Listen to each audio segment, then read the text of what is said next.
Hi friends, நீ என்ன டாஸ்க்னா love propose பண்ணுங்க. ஆரம்பத்துல இருந்தே ராங்கா போய்கிட்டு இருக்கு.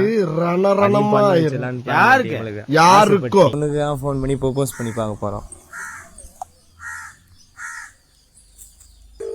ஃபோன் போகுது, இன்னும் ஃபோன் எடுக்கல.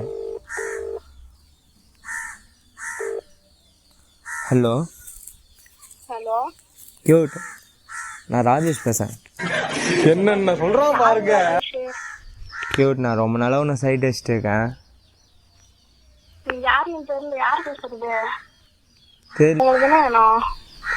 அழகா இருக்கீங்க, உங்களை லவ் பண்றேன்.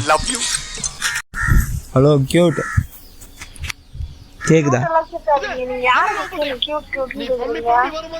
நான் ரொம்ப நாளா நீ காலேஜ் போகல உன்னை நான் லவ் பண்ணிட்டு இருக்கேன்னு சொல்றேன். தெரியாதா? என்ன டார்லிங் பட்டுன்னு இப்படி சொல்லிட்டேன்.